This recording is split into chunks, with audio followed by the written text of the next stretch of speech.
It's your man, Kill. We back for another episode of Surface Noise here in the HK Lounge, sponsored by In a Perfect World. This is where we chop it up about a specific song, but more importantly, the message in that song. Mm-hmm. Today, I am chopping it up with my homegirl, my partner in crime. Hello. From the HK couch, Shandell Richards. What's going on, miss? Nothing much. I'm chilling. We also want this to be a way for people to get to know the staff here at Horton's Kids and all the amazing work we do. Can you talk about what's your title, what do you do here, and what brought you to this work? Okay. I am Shandell P. Richards. I like to say the P. P for kids stand for perseverance. Let's say, Right. I don't know, pretty, whatever you want it to stand for, except what my actual middle name is. But Shandell P. Richards, I am the Chief Program Officer here at Horton's Kids. I joined the organization in 2018 after just having a little lengthy career in public education as a teacher, as a coach, wrote some curriculum, did some dope things with DC Public School, which was really nice and transformative. But somewhere along the lines, I worked in this last school, which initially led to me wanting to help kids in a different way. And I recognized that wouldn't necessarily happen in totality in a school system. And I got burnt out, quite frankly. And I technically quit my job and was just chilling for a whole, maybe like 2 months. Right. And then stumbled upon Horton's Kids and joined the team as the elementary program director. And have been here ever since. Chief Program Officer. Yes. What does that entail? I mean, it is really just overseeing the 4 pillars. I don't like to take credit for any of the work that is done because I do believe that it is a team effort. And it's just really closely working with all of our program directors to ensure that they are executing, developing, and strategizing in their particular area and domain. And, our 4 pillars are health and wellness, academics, youth development, and community family engagement. So I'm just here like a little coach. And then I do some other stuff where I connect with people and try to bring them to Horton's Kids and try to spread a word and meeting people. That's it. That's all I got to say. All right. That's what's up. Well, look, like we said, my love of music has to come through here somehow, some way. So today's song that we're looking at is, to me, one of the dopest slow jams ever. Okay. New Edition's Can You Stand the Rain? Okay. Now, I know I'm a lot older than you. Not that much.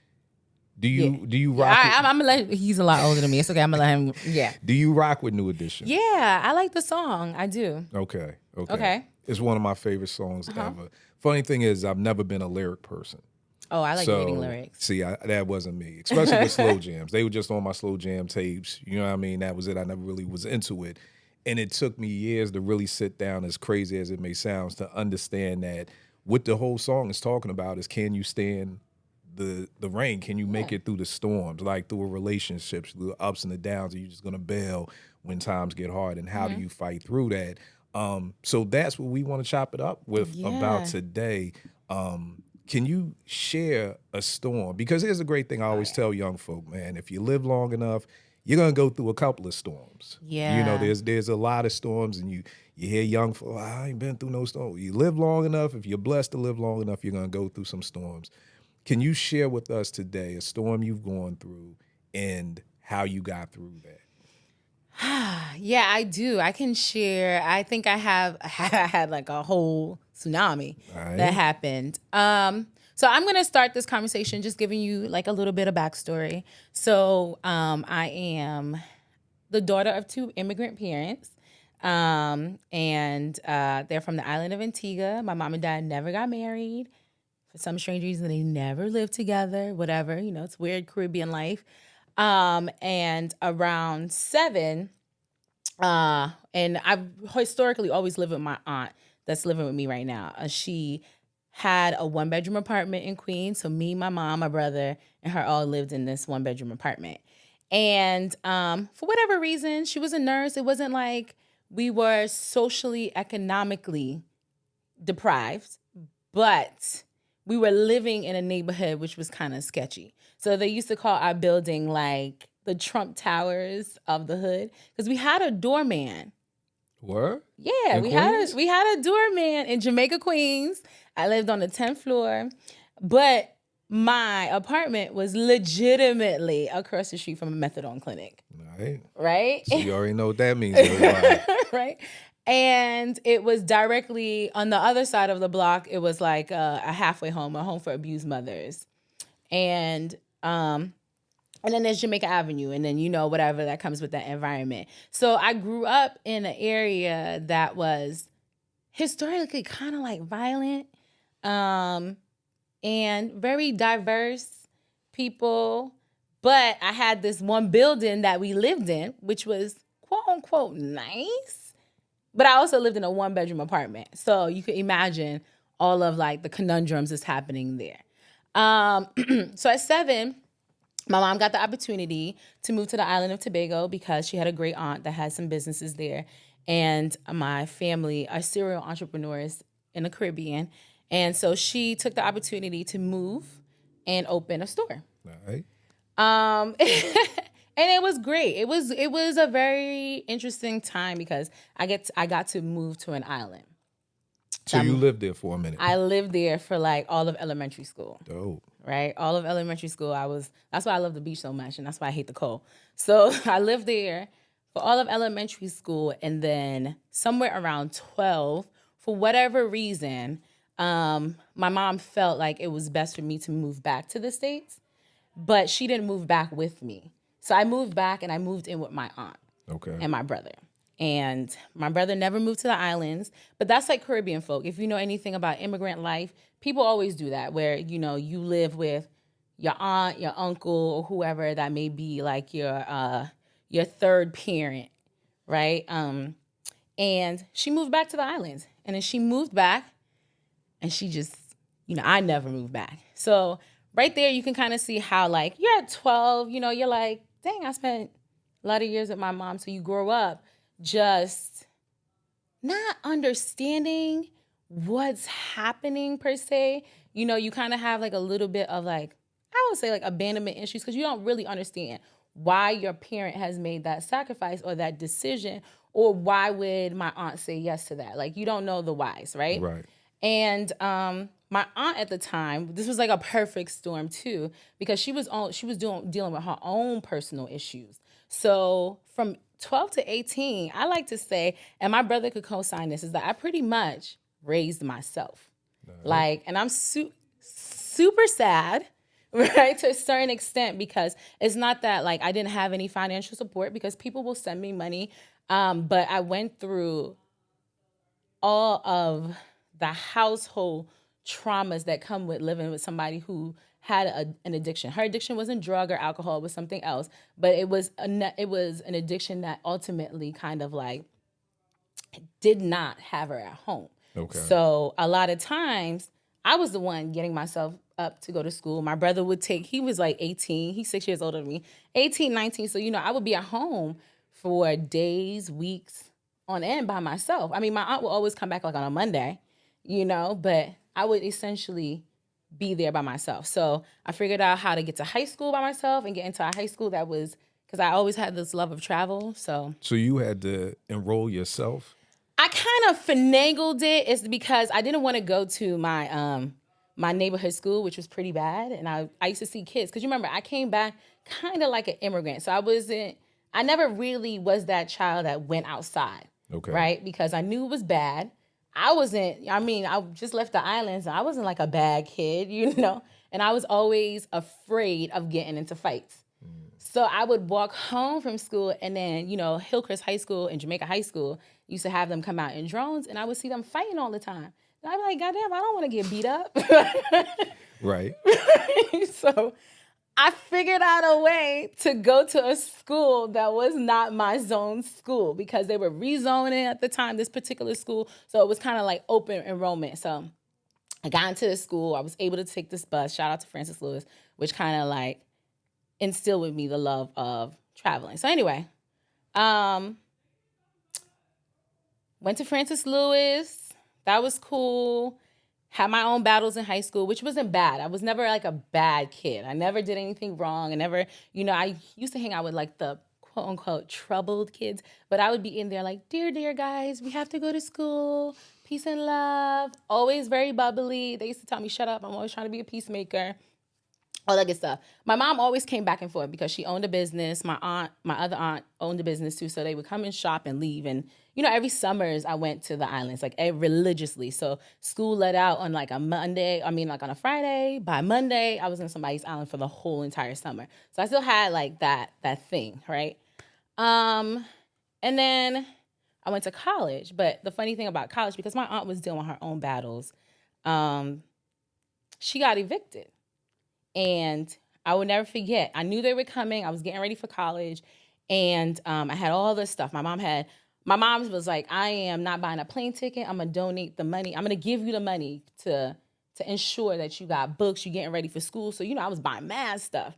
And I knew that the eviction was coming. So I remember calling my brother. And my brother, he's like, he ain't like the bravest sometimes. Shout out to Shane. What's good, man? He's not the bravest. I mean, but on all hindsight, everybody has their own response to trauma. It's like fight, flight, or freeze. Right. And he's more of like a flight freezer, So, but I've always been very, how to put this? Like, I've been always very savvy, if you can say that. You a hustler. Kinda, right? So I had all this money. I had all my stuff for school. We in this apartment. The eviction's coming. I knew the super, because they lived there for like 30-something years. He came and knocked on the door, and he was like, they're about to come change the locks today. So we used to have cabs back then. You call a cab. So I called 2 cabs. I was like, listen, I got to get out my apartment. I got to go to my dad's house. So I packed these 2 cabs up with all my things to go to school. This happened on a Friday. No, this happened like on a Thursday. I was supposed to go to school on Friday. I couldn't because they called us back and said, we can get into the apartment on Friday. You could pack your stuff up. I was in school at Lincoln University on Sunday. So God is good. So Sunday, I was in school. You go through 4 years of college. It was beautiful. I did the most as far as like making sure my collegiate experience was great. I pledged. I studied abroad. I had a good girlfriend. Her name is Sade, because I wasn't, I'm bumping heads with my dad. I never really lived with him. And her mom would allow me to stay there whenever I was on break. So they became like my pseudo family, which is a blessing. So you always, I'm a very faithful person. I know people don't like to talk about religion. I'm not really religious, but I do believe in God. We're going to call him the universe, whatever you want to call. And that's it. I graduate. So 2023 comes, recession hits. My mom somehow comes back to New York. She spends almost a whole year there, which was weird. And I had a lot of anger issues. Now thinking about it, like, it was just me being very angry. But we got to hang out. Right. I was angry, but we got to hang out. And that was like one of the times, like, you're like, oh, I should have just been nicer. But I couldn't be nicer. I just couldn't, like. Because you had your issues. I had my issues. I just didn't understand, because that was like the first time in like, since I was, maybe I was like 22, 23, that like I spent a long period of time with my mom. So I'd be like, yo, what you here for? Like, you've never been here. And I know she got some of that flack or whatever the case may be. But anyway, we came to a resolution. I graduated, and then I had a dream. This is very important. My dream at that point in time, even though I was living, because I've never had my own room. I always had to share. The only time I had my own room was in college. That's wild, right? Always had to share. Even when I moved to my dad's house, my brother was staying there, because you remember we got evicted, he was in and out or whatever. But I always had to share my room. My mom was there. Was your dad in Queens too? Yeah, my dad was in Queens. But my dad, he got his. When I dug a little bit deeper, he lost his dad at like 12, and he moved out on his own until he was like 16. When he was 16, so he left the islands at 16 and moved to where did he move to? St. Thomas. Okay. Right. So he been out. He's like a child that needed a parent, but he never got parented. So I can't really, not like as being older, I understand that like, oh, you don't understand. Right. Because you don't get that. And plus, at that point in time, he was born in 1950. His mom was already 50 when she had him. Wow. Right? 50? Yeah, and so his dad was older, right? Okay. So you got a 50-year-old mom in 1950. She's tired. You know, you're like parenting yourself No too. doubt. I couldn't even imagine having a newborn right now. Right? Like, that's crazy. That is crazy. So, and he was like one of 13, you know, and he left, and he's, you know, so I could just see my dad just like, and me and Shannon have the same dad. So, you know, he's just like, I could just see him just thinking that like, I'm here, I'm giving you guys, but he's always supported us financially. So no issues. Like I said, financial stuff wasn't ever an issue for me growing up. They've always, until the recession. When the recession hit, I kind of felt it. I was like, dang, my parents ain't got no more money. Right? Right. But yeah, so it was great. So, which gets me to 2009. So my mom, her store had closed down because of the recession. The island wasn't getting a lot of tourism. That kind of feeds into how the island is thriving and an economy or whatever. And so somehow around December, I remember like losing my job, and I created this dream. So my dream was at that time, because I was about to move to Tobago. I was like, finally, I get to move to an island. This is nice. Boom, I'm going to go live off my mama because I know she always going to be there to support me. She's staying with her common law husband. They got like this house. It's cool.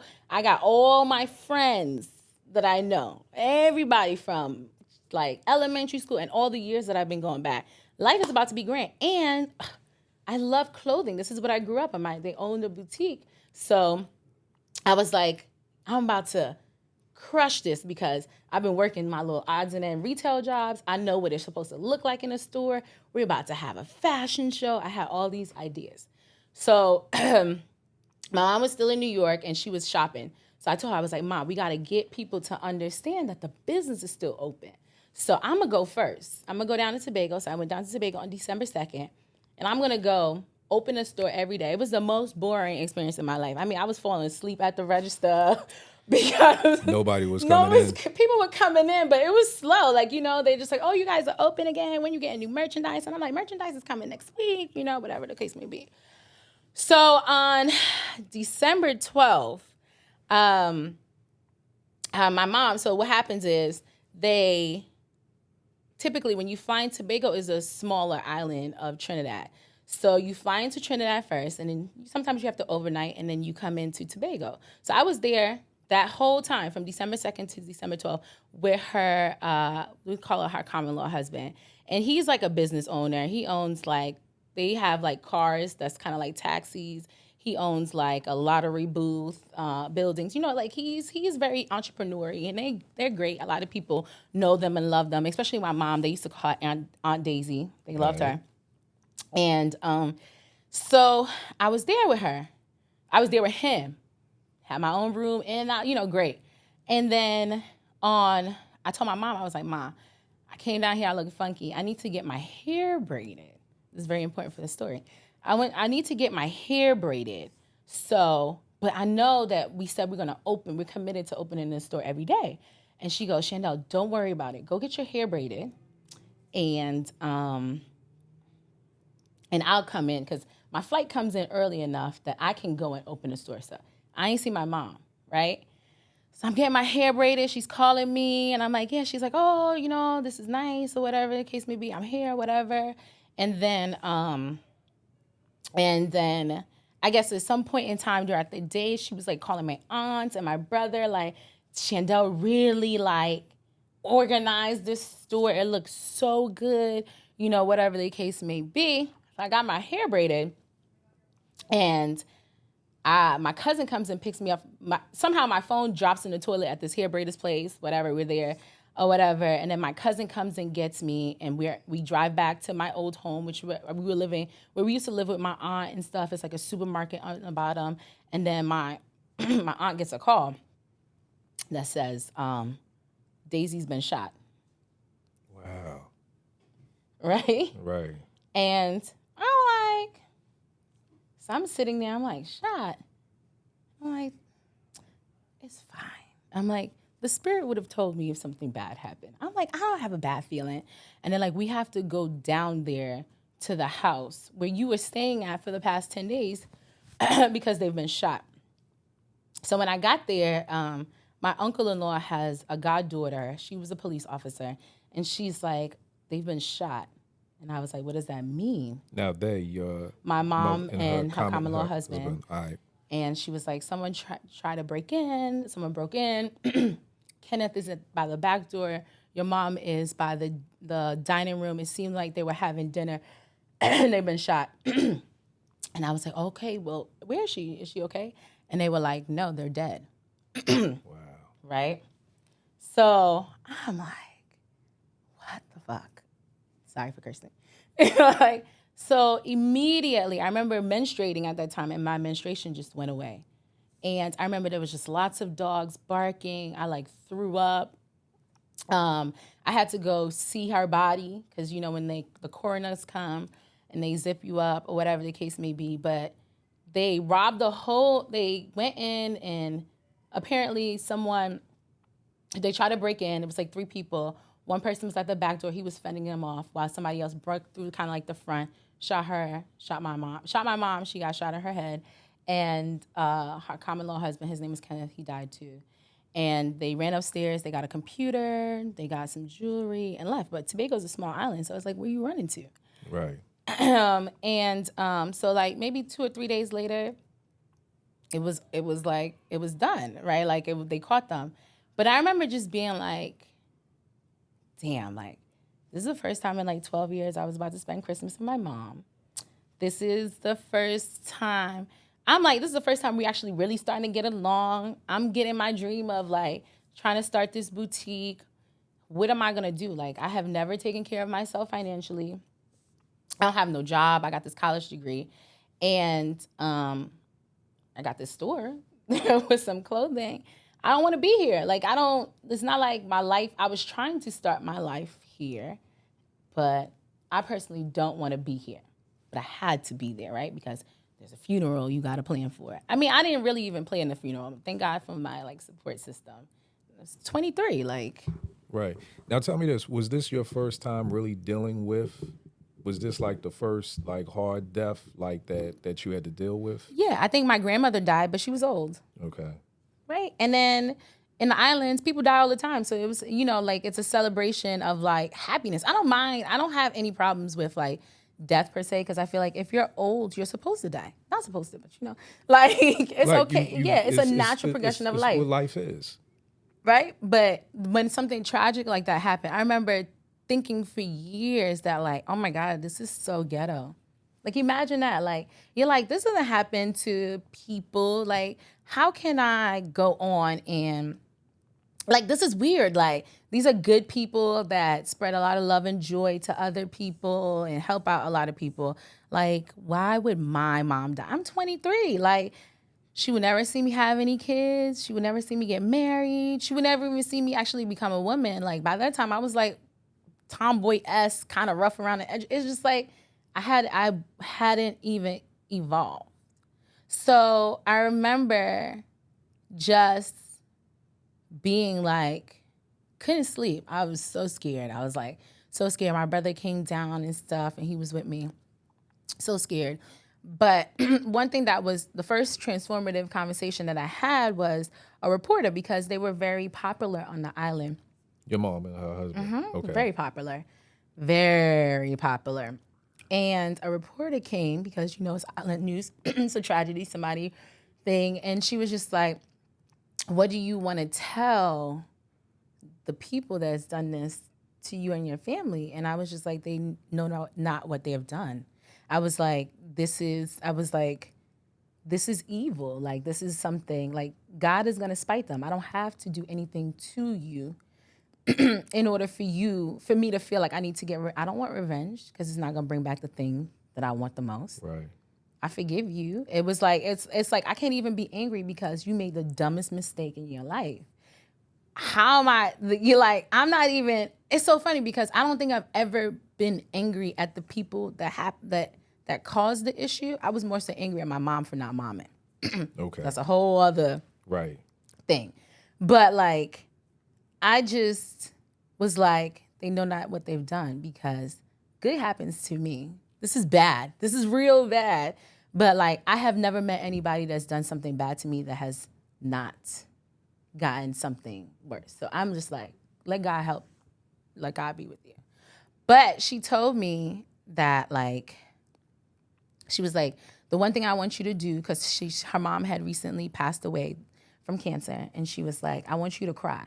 She was like, cry as much as you want. She was like, because if you don't cry, you'll get sick. Now, who said this? The reporter? Mm-hmm. Okay. The reporter.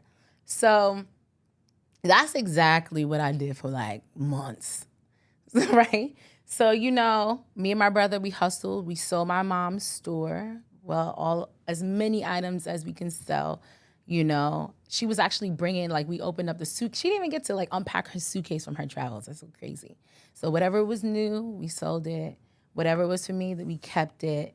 We got all of her jewelry and stuff. So I didn't leave with an inheritance, right? Like, I think I went back to New York City because we were there. I think we came back right before the new year with like $3,000, if that. And it was $3,000 for me and my brother because he is his mom too. Right. So that was it. No job, no nothing, sad as F. So when I tell people this story, it's not necessarily to like be a victim or anything like that, because you can't grief is honest. It's gonna take years to get through that. Like, it took me years to even talking about it. It took multiple things over and over that I did to kind of get through it. One, because my mom was so popular, like in New York, all over, whenever people saw me, they would ask about her. I trained myself to have a response. So I tell people that I knew that if I saw somebody, they would say, oh, the conversation would go like, hey, Shandell, hey, haven't seen you in a long time. Great. How's your mom? That was going to be the second question. So then I had to prepare myself to say, oh, she passed away. I knew that they would have a certain response. Some of them would say, oh, I'm so sorry. Some people would burst out crying. Some people would be like, what? So it's like one of those three. Right. It's like a multiple choice. Right. Like, I got to prepare myself for one of these three questions to come. Yeah, one of these three questions would come. And I knew after one of those three questions would come, they would ask, what happened? Mm-hmm. And then I would have to say, she was murdered. And then they would say, how are you doing? And then I would say, oh, I'm hanging in there. Like, not in that way, but like, you know, just in that version of stuff. So that was one. Number two, I didn't have a job. And I graduated from college and I came back and I was in New York and I would get up every day like I had a job. Hey. I would get up every single day, put on clothes, and walk the city. I would take my little $2.50. I will buy something to eat, and I would go and walk around New York City looking for a job. It was the recession, so it was hard. But I did not stay home. Another thing that I did during that time is that I had gotten into working out. So I started doing like hot yoga, which was good. And then I did boxing. I used to take this boxing class. That was great. So I did some of that. And then I did a lot of reading. A lot. Like, I think it was to a point that, like, I almost thought I was going to become a preacher. Because I was like, I'm about to heal the world with all my positivity. It was like I had to be super positive for myself. Like, I had to find a meaning in all of it, right? Like, I had to say that, like, I wasn't going to be a victim of this, right? Like, I'm going to be a victor. Like, this happened. It's over. You're here. You have to move on. You got to pick yourself up. Nobody's going to take care of you. Now, let me ask you this. Where did that come from? Where did that decision, because for a lot of times I don't think people realize that you have to make that decision.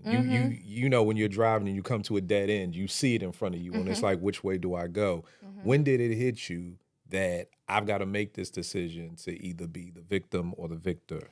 When my mommy died, when my mom died, I think she was such a big financial, I wasn't, like I said, I've always been taken care of financially. Maybe not emotionally, you know what I'm trying to say, but financially, if I wanted to go to, I studied abroad twice. They paid for me. If I needed $500, they paid for me. If I ran up my phone bill to something that was extra, huge, they would pay for it. So I think that when my mom died, that was like, she would pay for it, you know?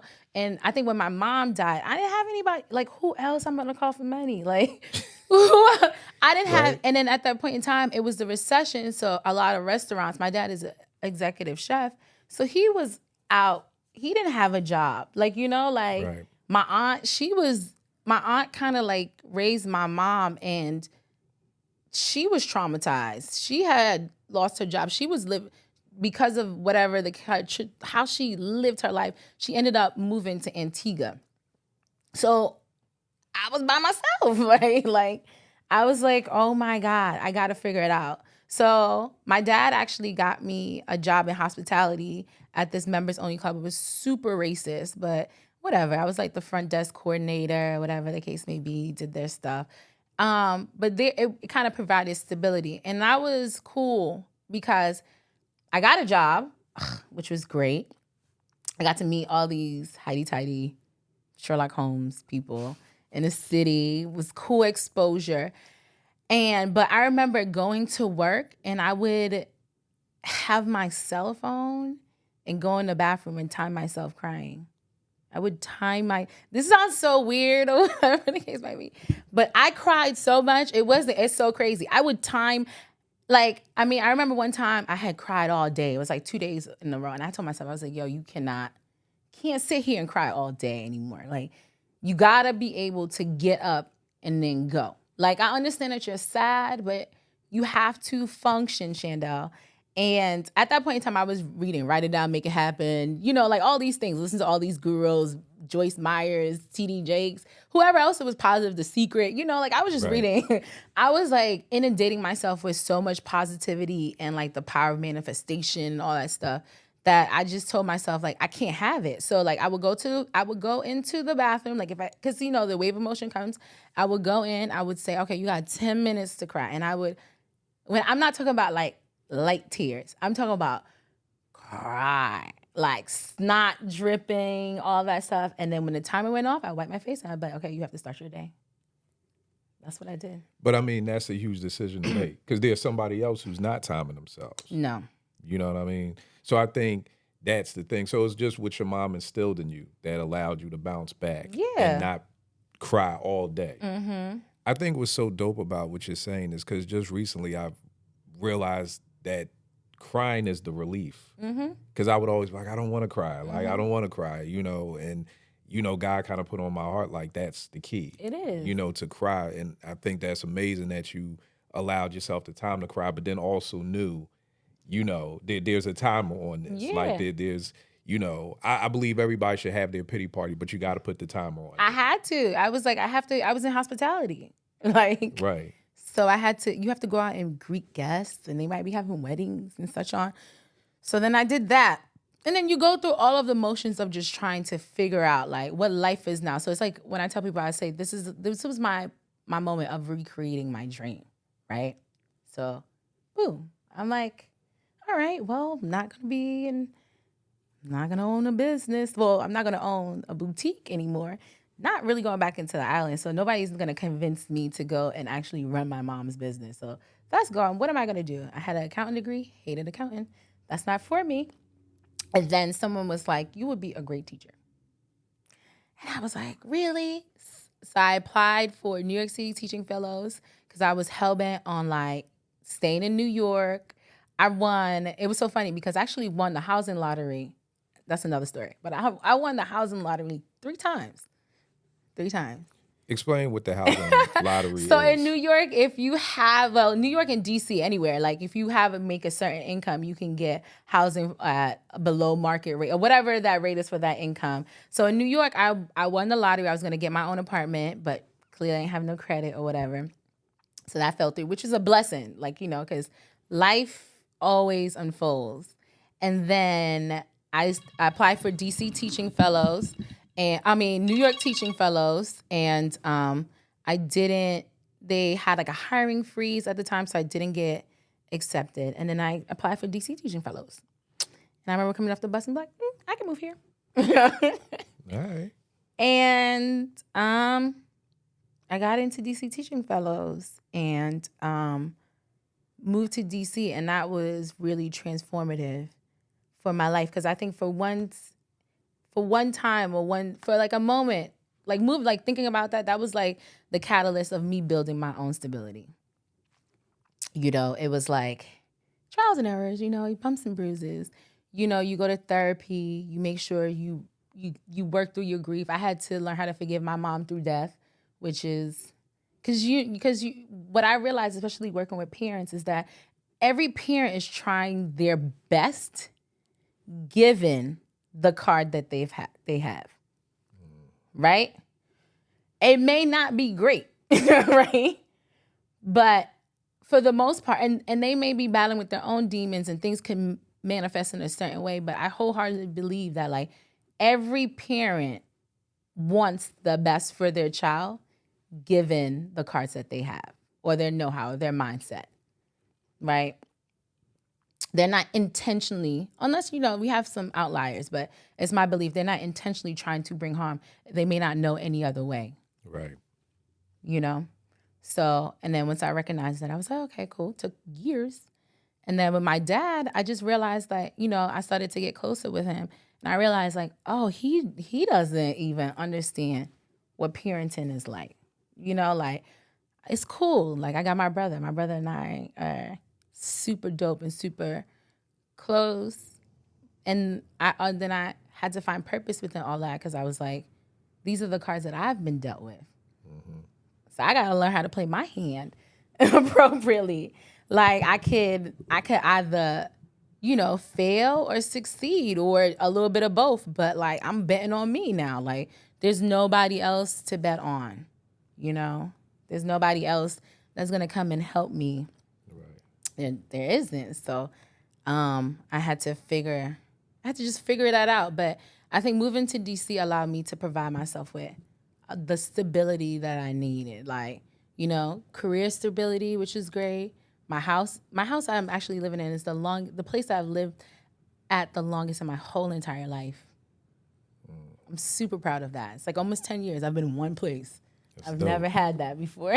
That's dope. That's dope. Yeah. So tell me this, in closing, what do you think are the 3 things that you would tell somebody who's going through a storm, someone who's lost someone? What would be the 3 things that you feel like you want to pass on to them to say, like, these are, first, everybody knows me, I'm always on my GPS navigation analogy. What are the first 3 stops towards getting to becoming healed? I would say the first thing is recognizing that this is a moment.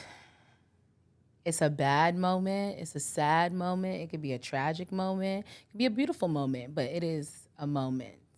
And moments don't last. You can sometimes they last longer than others, but they don't last. So you have to look forward to it ending. That's number 1. Number 2, I think you have to have super duper faith. You gotta have faith in yourself, and then you have to have faith in something that's outside of yourself, right? Because that's the only thing that's gonna allow you to keep going. You have to be like, I gotta believe, you know, like. Right. And number 3, I would say the one thing that I didn't do in my earlier years, but now you just gotta give yourself grace.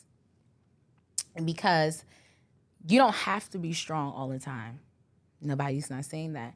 You don't have to be, you don't have to be super emotional either. You can be emotional. You could be all the ranges of emotions if you want to, but you got to give yourself grace to get through it because it is a moment, and there's gonna be things that you uncover about yourself, but you got to be able to, take it easy on yourself. All right. Yeah. And look at you now, Chief Program Officer. Yeah, right. Coming from a story where you couldn't find a job. Right, I know. My mom would be laughing if she found out I actually had a job. That was what, funny story is that when I went back one summer to New York and I told somebody I had a job, they laughed. They were like, Shandell, come on, stop playing. You don't work. Like, you don't work? I'm like, oh, okay. Yeah. Where can they get at you, miss? My Instagram, lovebyshandell. Yeah. Harness your vibe. Harness your vibe, right? I guess, yeah, harness your vibe. That's what you got to do. You got to figure it out. What's that about? So to me, harness your vibe is just for you to understand how to, like, you know, be yourself, how to be true to yourself, making sure that you are taking care of, you know, mind, body, spirit, all that good stuff, and understanding how you can reel yourself in order to come back out and be a positive impact in this world. So it's like, hey, I'm having an off day. Your vibe is off. You need to harness it. You're angry. You know what? You need to go inside. You need to go into the bathroom, take care of yourself for a second and harness it. You know, you having a negative thought. You need to sit down. Your vibration is off. You need to learn how to harness it, you know, because that's necessarily, your vibration is what kind of like is a catalyst for a lot of different things in your life. And I've seen a lot of, so I talk about one bad moment, but there's so many other dope moments that happen in my life.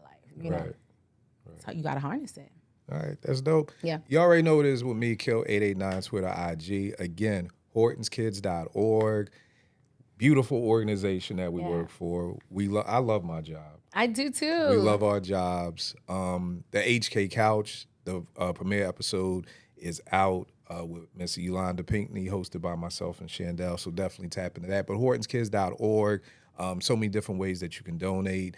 We're looking for mentors, volunteers. I'm always telling people we're, you know, planting seeds that need to be watered, and eventually we'll get to the harvest with our children, but we need more help doing it. So I always need help. Definitely hortonskids.org. If you are looking for any information about us, we greatly appreciate it. Keep having the dope day on purpose, y'all. Okay. Thank you, miss. Bye.